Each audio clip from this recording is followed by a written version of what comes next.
কালকিনি উপজেলার উপর দিয়ে প্রবাহিত আড়িয়াল খাঁ ও পালরদি নদীর পানি কমতে থাকায় রাক্ষসী হয়ে উঠেছে নদীগুলো। সিডি খান ইউনিয়নের নতুন চর, দৌলত খাঁ এবং পৌরসভার ভাগদি এলাকায় ইতিমধ্যে নদীগর্ভে বিলীন হয়ে গেছে প্রায় ৩০ থেকে ৪০টি ঘরবাড়ি ও শত শত বিঘা ফসলি জমি।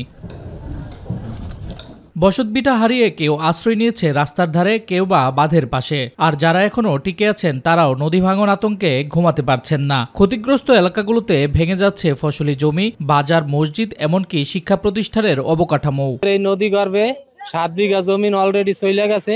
এখানে ৭০-৮০ ঘর ছিল, সব ঘর নদীতে নিয়ে গেছে। আমাদের এই মসজিদটা এখানে ছিল, মসজিদটা আমরা এখান থেকে অন্যত্র সরাই নিয়েছি ভাঙ্গে যাওয়ার কারণে।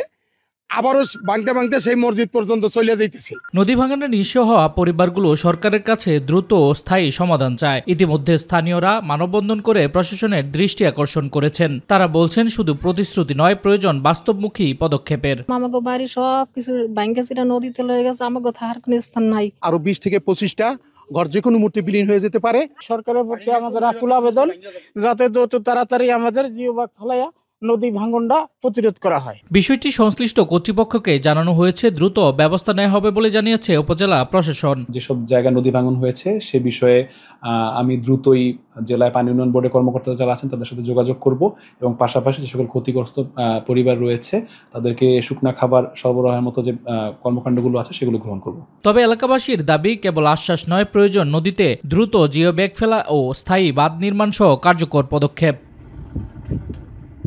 শামস তাবরিজ উচ্ছ্বাস, মাই টিভি নিউজ ডেস্ক।